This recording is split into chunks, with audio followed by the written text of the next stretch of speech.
Cambridge, Massachusetts. Henry Kendall is chairman of the Union of Concerned Scientists, a nationwide group with 150,000 members, which has been grappling for over a decade with some of the basic issues posed by science and technology, including the most important of all, the threat of nuclear war. The threat of use of nuclear weapons has been rising in recent years, and we in the Union of Concerned Scientists brought together a group of military and defense experts to consider the whole question of the nuclear threat and how to reduce it. And out of those discussions, it became very clear that a policy of no first use was the important first step in backing down from the risk of nuclear war.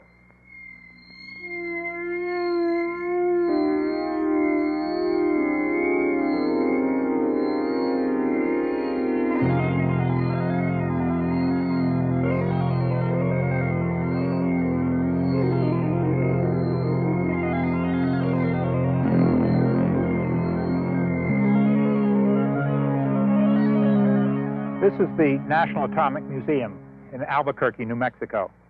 To the north of here is Los Alamos Laboratory, where the first nuclear bombs were invented and developed. To the south, a couple of 100 miles, Trinity Site, where the first nuclear device, as they called it, was exploded. Inside the building are examples of many nuclear weapons. They show the immense ingenuity that has been applied to developing these weapons of prodigious destructive capacity.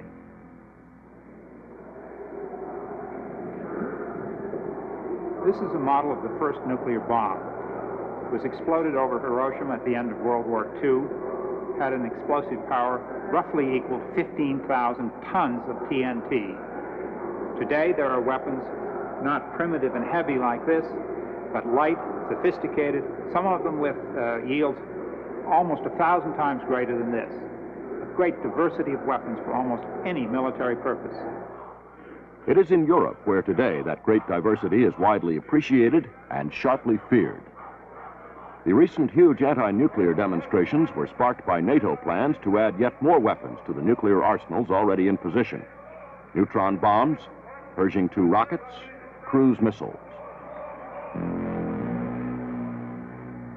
This short-range ground-launched rocket carried one of the earliest nuclear weapons for use on the battlefield by commanders to break up troop concentrations or break up an enemy offensive. Advanced models are now deployed in Europe, and even more advanced models are being readied. This one was called Honest John. Here's a little cluster of nuclear bombs.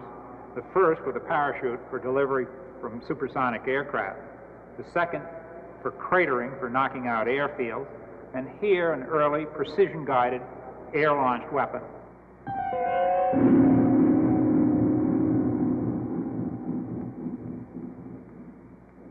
As you can see, we have a wide variety of nuclear weapons for a wide variety of military purposes. In fact, they're built into our military forces, they're built into our military doctrine, and in the event of a major war, we would almost certainly have to use them. The Russian army, a formidable fighting force. The threat of Russian strength in conventional arms, such as tanks, has since the Cold War been the driving force behind NATO nuclear strategy. We want an end to atomic armaments, and we want an end to every kind of armament.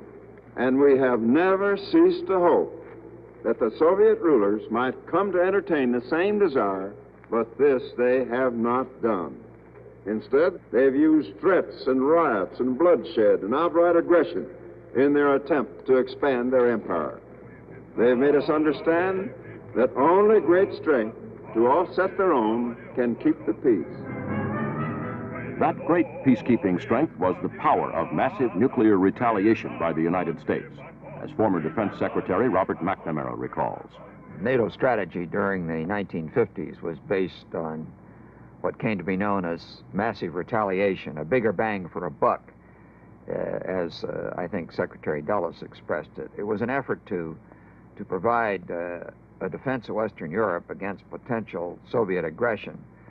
at the lowest cost possible. At that time, it was thought that the nuclear superiority of NATO justified early use of nuclear weapons in response to Soviet aggression by conventional forces. Western reliance on nuclear strength continued through the decade. A vital element in keeping the peace is our military establishment. Our arms must be mighty, ready for instant action, so that no potential aggressor may be tempted to risk his own destruction. The United States must maintain an effective quantity and quality of nuclear weapons, so deployed and protected as to be capable of surviving any surprise attack and devastating the attacker. Only through such strength can we be certain of deterring a nuclear attack or an overwhelming ground attack upon our forces and our allies.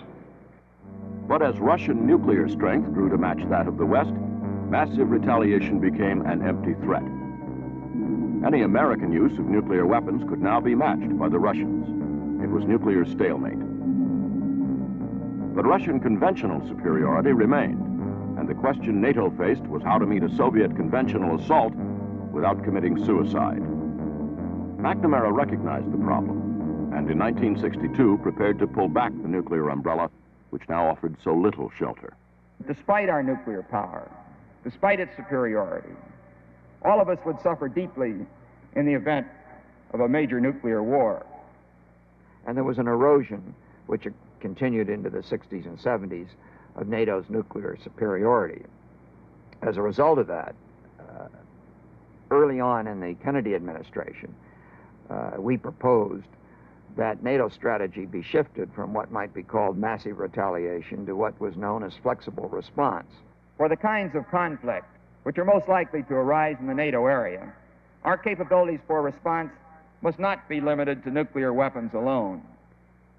The flexible response differed from massive retaliation in proposing to defer the use of nuclear weapons as long as possible.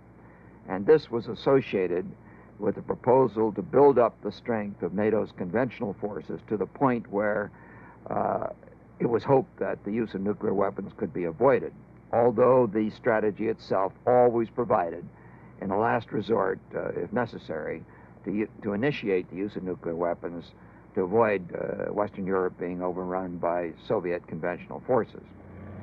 And that is today's strategy. Europe remains the prime area of confrontation, where 2.5 million NATO troops face some 4 million Warsaw Pact troops along a border stretching from the Balkans to Scandinavia. In accordance with flexible response, NATO deploys several thousand nuclear weapons.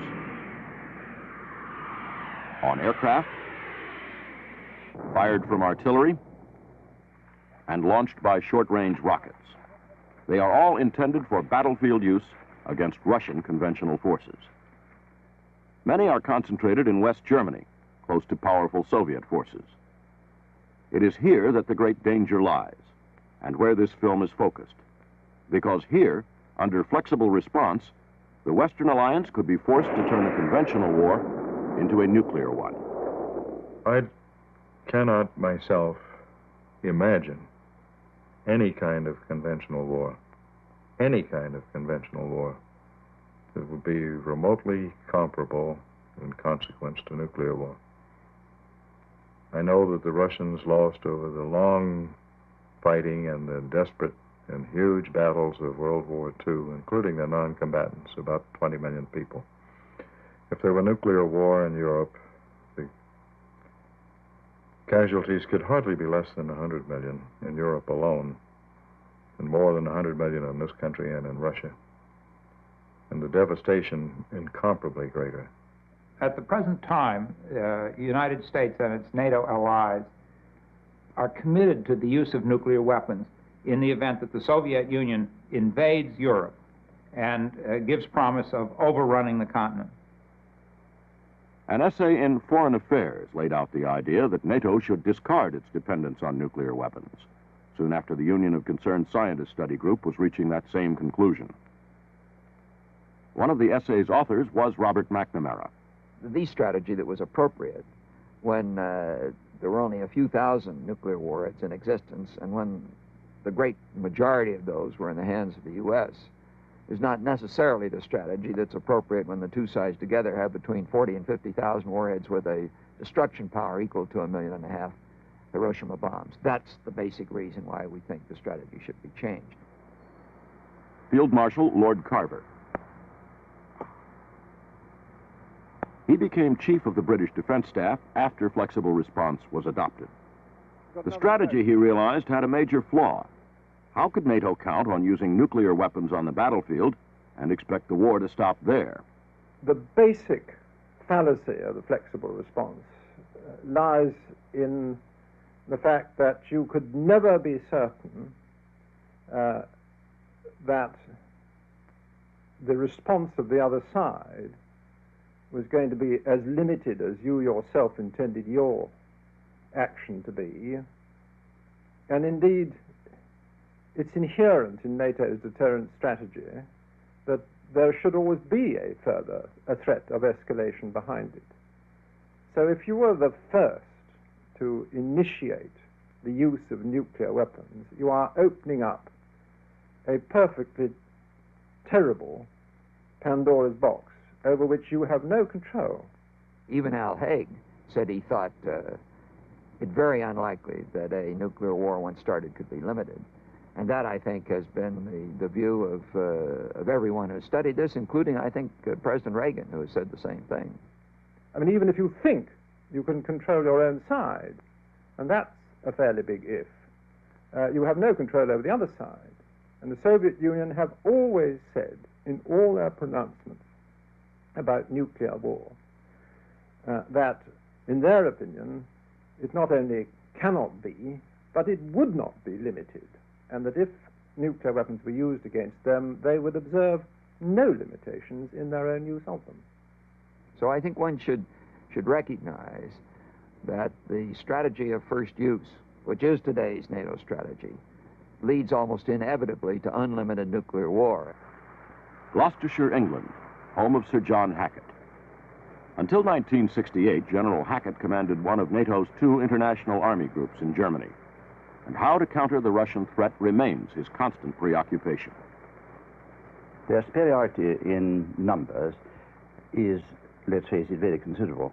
In terms of tanks, for example, within, say, 18 hours of crossing the demarcation line, they could have a tank strength of at least twice and approaching 3 times that available in the central region of NATO. And frequently practiced Warsaw Pact tactics like these, of high-speed armored assault, allow them to concentrate their forces to give much larger local superiority.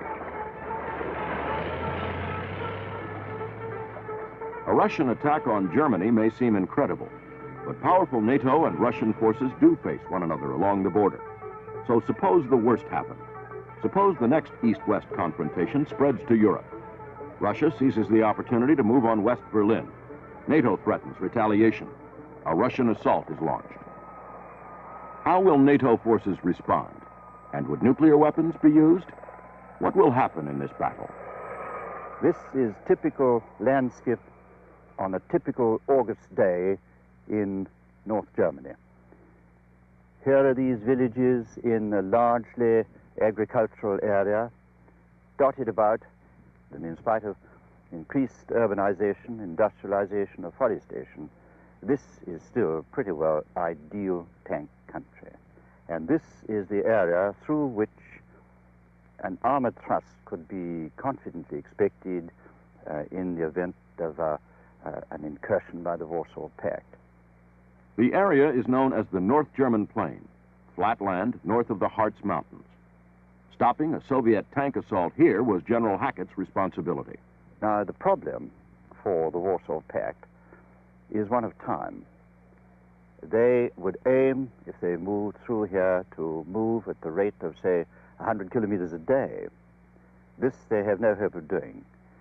But for us, it is of vital importance to slow them down to the utmost, for we have to see that they do not secure vitally important gains before the weight of American reinforcement can begin to be felt, and before the resolution of the question of release of nuclear weapons on the Allied side, if that should ever regrettably become necessary, can be resolved.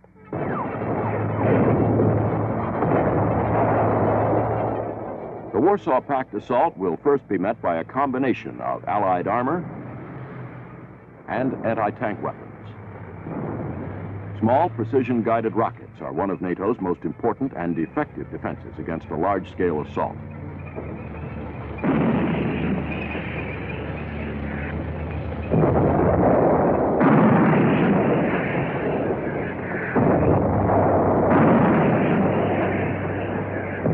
The ground battle will quickly move into the air as Russian reconnaissance and attack aircraft seek to destroy NATO anti-tank detachments. And in turn, Allied aircraft will chase down Warsaw Pact aircraft. Obviously, it's a rapidly changing, confusing, and fast-moving battle. There are many unknowns. Will Western technological superiority win out in action?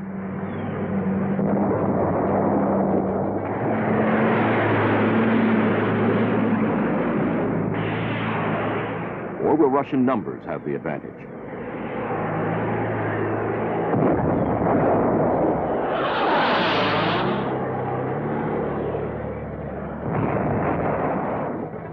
Can the Russians count on the loyalty of Polish or Czechoslovakian troops? Will the French take an active part? Overall, NATO's task is to stop the Russian armor using every means available. General Hackett. By these means, you hope to slow down the rate of penetration of the armored elements and cause sufficient attrition in their numbers to have a manageable situation before the battle has got out of control. And if the conventional battle does threaten to get out of control, the initial anti-tank defenses penetrated, say, with Warsaw Pact forces heading for the Rhine, NATO's strategy is, at present, quite clear. You would seek the greatest concentration of offensive capability of armor and artillery, and use low-yield nuclear weapons, gun discharged, probably, cannon discharged, perhaps missile launched with Lance or something equivalent, aiming to do maximum destruction to the tools of war with minimum collateral damage to the buildings of peace and their inhabitants. This is the point of no return.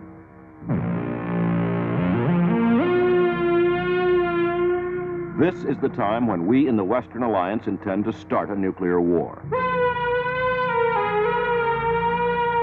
This is the awful threshold between conventional war and the unknown of nuclear exchange.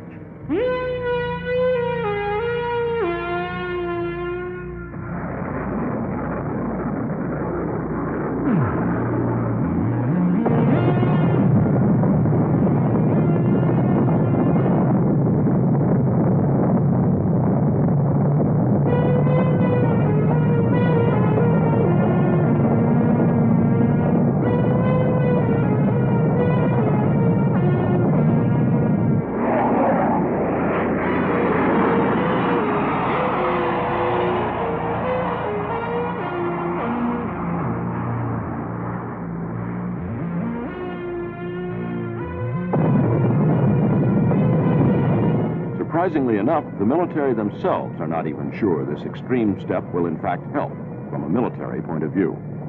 The rubric under which the possibility of nuclear weapons being released in Europe is discussed makes it quite clear that there will be no release until all conventional methods have been tried and found to fail. In other words, you may not apply nuclear weapons in your battle until you've lost it. NATO would come off worse than the Warsaw Pact. And that is true whether you use 1 weapon, 5 weapons, 10 weapons, 100 weapons, or 1,000 weapons. Because we have the smaller number of far more vital and far more vulnerable targets, harbors, airfields, lines of communication that we're totally dependent on. So that if you applied the same degree of damage to both sides, the overall result is that the Warsaw Pact finishes off even better off than it was before. So you don't, in fact, gain anything from doing it. NATO will also have to recognize that the people killed, especially the non-combatants, and there will be many, because that's a heavily settled part of the world, will be almost all allied. To think that you would avert a conventional defeat by introducing the use of nuclear weapons is nonsense. You would, in fact, add a nuclear defeat to a conventional defeat. All of the arithmetic I've seen suggests that we would come out worse from that first exchange. In effect, Germany would be laid waste. And an exchange it undoubtedly would be. For in the 1980s, the Russians possessed just as many battlefield, short-range nuclear weapons as NATO. Just as many of every kind of nuclear weapon. And nobody expects the Russians not to use their weapons once we use ours.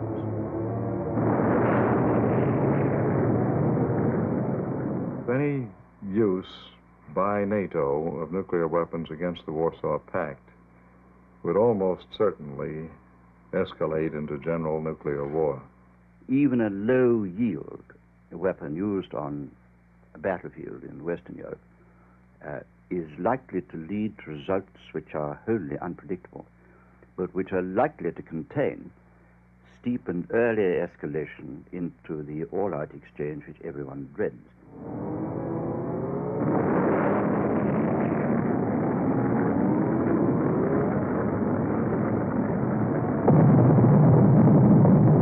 Will this exchange happen? Of course, nobody knows. But in war, each side aims to win. Why should they stop fighting before they've exhausted their arsenals? What began as an attempt to stop a Russian tank assault in Germany could end in global nuclear war. Europe destroyed, Russia and America as well.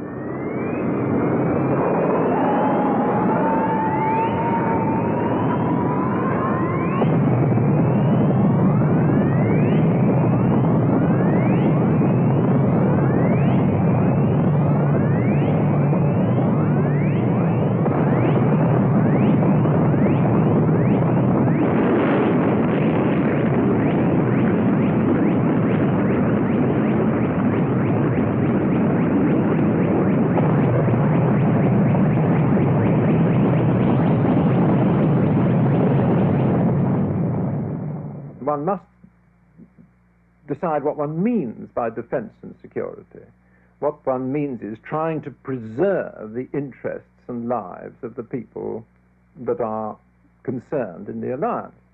And any military operations which finish up with them all being destroyed is not, of course, defense. If NATO continues to follow its present strategy indefinitely, deterrence will fail and our civilization will be destroyed.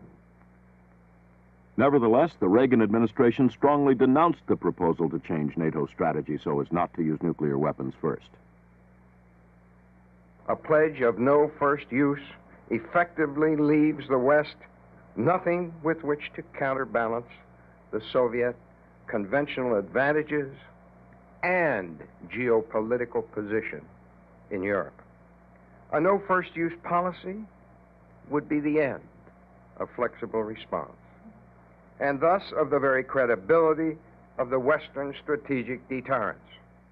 As the stockpiles on both sides get to the astronomical size that they are now, the notion that we would respond to a conventional attack in Europe with what most people believe would be an escalating use of nuclear weapons, I think is just unbelievable. What I would like to see is our putting ourselves in a position in which we need not rely any further upon first use of nuclear weapons, so that we can say in all honesty and with a good conscience that we wouldn't use them first. It is a question, to my mind, of a combination of improving conventional capability, which I've never ceased advising and pressing for, with a conversion of NATO's military, political, and public opinion into accepting that to start, I prefer to use different words, to start a nuclear war would make no sense for NATO. If NATO is not to depend on nuclear weapons, conventional forces must be strong enough to resist a Russian attack, and some strengthening may be necessary. Reinforcements flown across the Atlantic at short notice can be equipped with pre-positioned heavy supplies. These could be more extensive, allowing quick response in a crisis without increasing permanent forces in Germany. There are quite simple things, like aircraft shelters in forward areas, that can dramatically increase the value of existing forces. More of these are being built, but widespread tank obstacles, another simple and effective idea, are politically unpopular in Europe. Certainly more of the relatively cheap and highly effective modern anti-tank weapons will be needed, perhaps to equip new European reserve forces. There are ways to increase our strength at reasonable cost, once we make the commitment to no first use. Under the present policy, in which the NATO allies would use nuclear weapons first to stop a Soviet invasion if necessary, we shortchange the conventional defenses. We cannot stop a Soviet invasion by conventional forces. We are almost forced into nuclear war. The alliance has been on a nuclear respirator for years. We have been afraid to breathe unaided. And I think that has certainly warped the structure, the military structure of the alliance. I think that if we had the clear goal for a change in strategy, that might be the necessary galvanizing factor. The Union of Concerned Scientists believes it is worth the effort, because what may be at stake is the survival of our way of life, here in Western Europe and here in North America as well.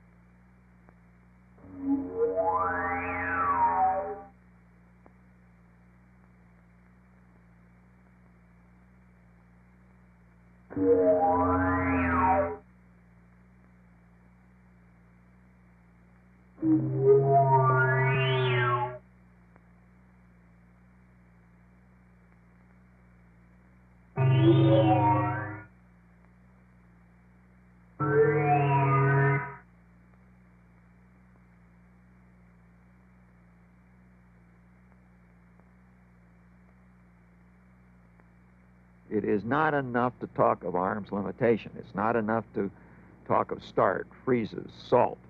It's important to recognize that after START and freeze and SALT, there are going to be tens of thousands of these nuclear warheads with us for decades to come. And it's absolutely essential we reduce the risk of their use. A shift in policy from first use to no first use is a major step, not by any means the only one. Changing to a no first use policy, properly supported with conventional power, would reduce somewhat the risk of ever having to use nuclear weapons.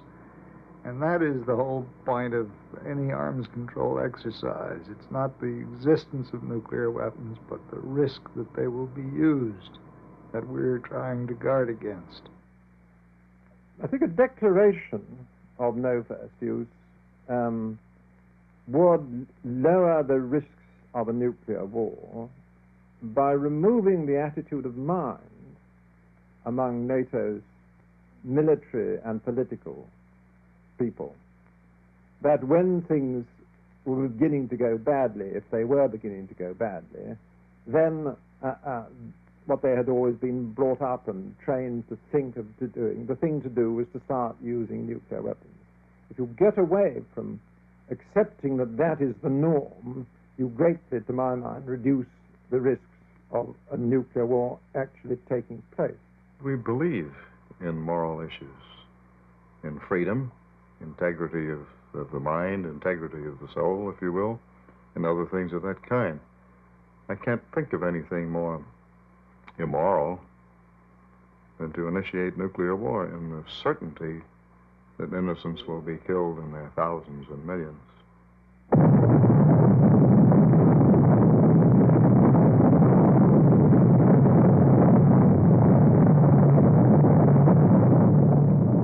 A great change in thinking, and that is the idea of no first use, requires the support not just of military people, not just of government, but of a whole nation. The citizens of the United States should know and understand the great risk of nuclear war that we all face, and the great reduction in that risk that would come from the policy of no first use that we are recommending.